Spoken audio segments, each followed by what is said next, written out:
محترم طلباء کرام، السلام علیکم۔ درسی نظامی کورس چینل میں آپ سب کو خوش آمدید۔ اس چینل میں آپ کو ملیں گے ہر درسی کتاب کے مکمل دروس، تو جلدی کیجئے ہمارے چینل کو سبسکرائب کیجئے اور ساتھ میں گھنٹی کا بٹن بھی دبائیے تاکہ ہمارا ہر درس آپ کو بروقت ملے۔ اللہ تعالی ہم سب کو سننے، سمجھنے، عمل کرنے اور اخلاص کی توفیق عطا فرمائے، آمین یا رب العالمین۔ تو آئیے پڑھتے ہیں آج کا درس۔ نحمده ونصلی علی رسولہ الکریم، اما بعد فاعوذ باللہ من الشیطان الرجیم، بسم اللہ الرحمن الرحیم۔ تمرین۔ محترم طلباء کرام، پچھلے درس میں ہم نے اسم اشارہ حاضی کے استعمال کے بارے میں پڑھا تھا کہ اسم اشارہ حاضی مؤنث واحد قریب کے لیے آتا ہے، یعنی اگر کسی مؤنث کو اشارہ کرنا مقصود ہو اور وہ قریب ہو اور واحد ہو، ایک ہو، تو پھر اس کی طرف حاضی کے ذریعے اشارہ کیا جاتا ہے۔ آج کے درس میں انشاءاللہ اس کی تمرین کریں گے تاکہ اسم اشارہ حاضی کا استعمال اور بھی خوب پختہ ہو جائے اور بعض ذہن نشین ہو جائے۔ تو آئیے تمرین کرتے ہیں۔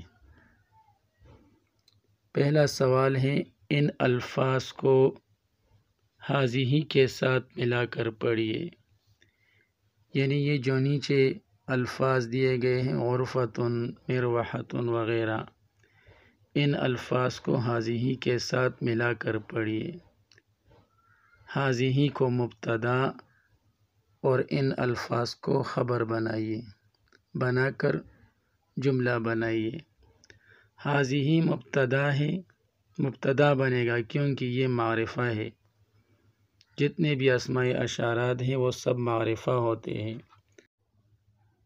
لہٰذا یہ عام طور پر کسی جملہ میں مبتدا کے طور پر آئیں گے، اور یہ الفاظ سارے نکرہ ہیں، اس وجہ سے یہ خبر ہوں گے، کیونکہ خبر اکثر نکرہ ہوا کرتی ہیں۔ تو حاضی مبتدا اور یہ الفاظ خبر، اور اس طرح جملہ اسمیہ خبریہ بن جائے گا۔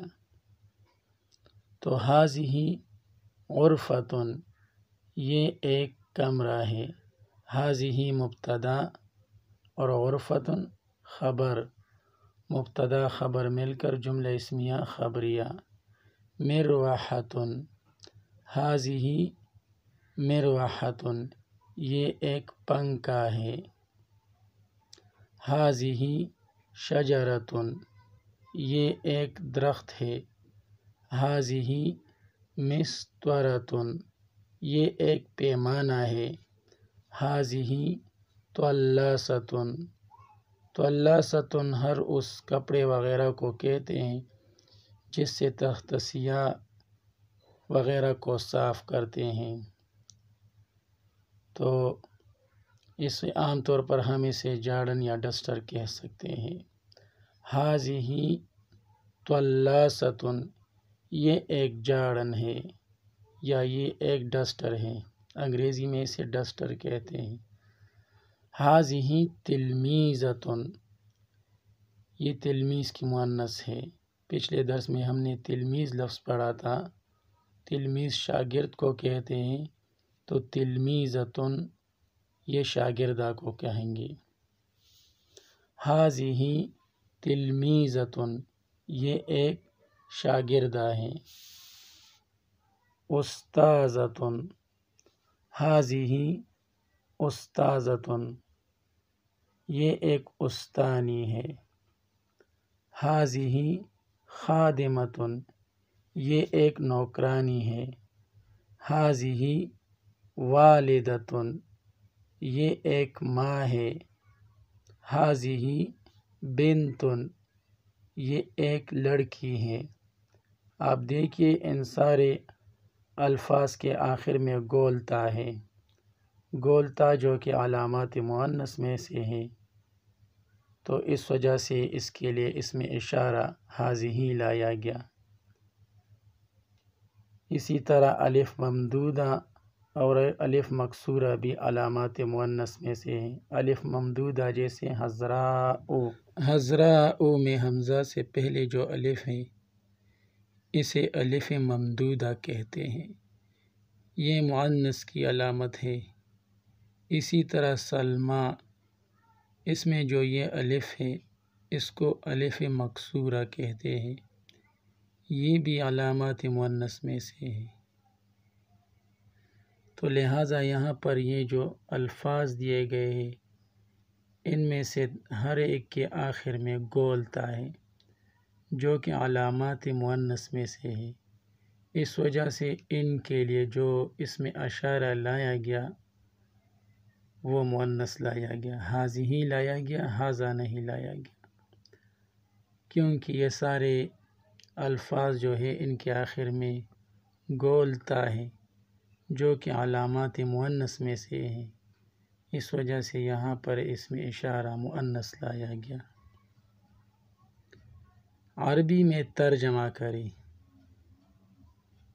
یہ کمرہ ہے، کمرہ کے لیے ابھی ہم نے ایک لفظ استعمال کیا تھا غرفتن، دیکھیے یہاں پر آخر میں گول تا ہے جو کہ علامات مؤنث میں سے ہے، اس وجہ سے یہاں پر ہم اس کے لیے جو اسم اشارہ لائیں گے وہ مؤنث ہوگا، یعنی ھذہ غرفتن۔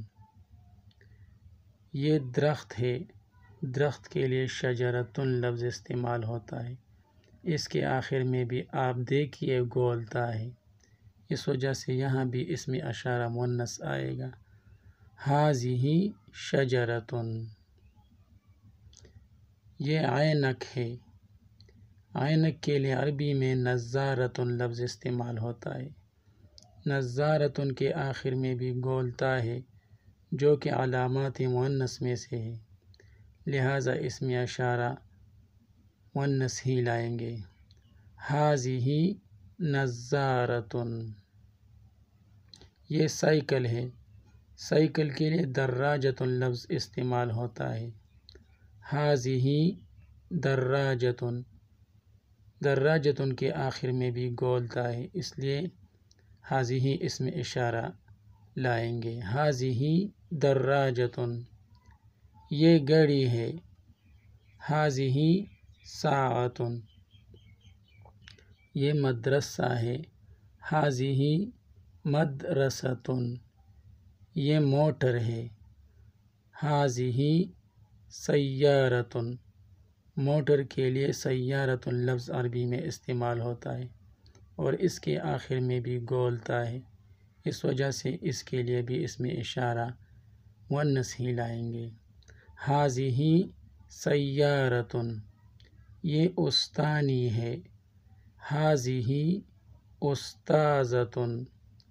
یہ سعیدہ ہے، ھذہ سعیدۃ۔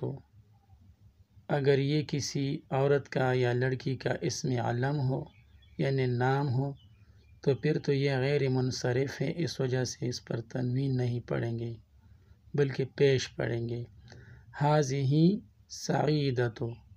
اور اگر یہ بطور صفت استعمال ہوا ہو جیسے یہ، تو پھر یہاں پر تنوین پڑھیں گے، پھر یہ منصرف ہوگا، ھذہ سعیدۃ۔ لیکن اس صورت میں پھر ترجمہ یہ ہوگا کہ یہ ایک نیک بخت یا خوش قسمت عورت ہے۔ یہ بچی ہے، بچی کے لیے عربی زبان میں طفلۃ لفظ استعمال ہوتا ہے، تو اس کا عربی ترجمہ ہوگا ھذہ طفلۃ۔ اردو میں ترجمہ کریں، ھذہ مروحۃ۔ یہ ایک پنکھا ہے، ھذہ نظارۃ۔ یہ ایک عینک ہے، دیکھیے وہاں پر جملہ آیا تھا، یہ عینک ہے تو اس کا ہم نے ترجمہ کیا تھا ہاذہ نظارۃ، اور یہاں پر ہاذہ نظارۃ ہے تو اس کا ہم ترجمہ کریں گے یہ ایک عینک ہے یا یہ عینک ہے۔ ہاذہ امرأۃ، یہ ایک عورت ہے۔ ہاذہ ساعۃ، یہ ایک گھڑی ہے۔ ہاذہ وردۃ، یہ ایک پھول ہے۔ ہاذہ غرفۃ، یہ ایک کمرہ ہے۔ ہاذہ یہ ایک ماں ہے۔ ہاذہ بنت، یہ ایک لڑکی ہے۔ ہاذہ سعیدۃ، ہاذہ سعیدۃ اگر غیر منصرف ہو، یہ سعیدہ ہے، اور اگر منصرف ہو ہاذہ سعیدۃ، یہ ایک نیک بخت یا خوش قسمت عورت یا لڑکی ہے۔ ہاذہ شریفۃ، یہ ایک شریف لڑکی ہے یا یہ شریفہ ہے۔ پھر پڑھیں گے ہاذہ شریفۃ۔ اب چند قواعد دیے جاتے ہیں۔ مؤنث، یہ جیسے امرأۃ، شاۃ، شجرۃ، یہ چند مثالیں مؤنث کی دی گئی ہیں۔ دیکھیے ان ہر ایک کے آخر میں گول تا ہے، یعنی بتانا یہ مقصود ہے کہ جن الفاظ کے آخر میں گول تا ہو وہ اکثر مؤنث ہوتے ہیں۔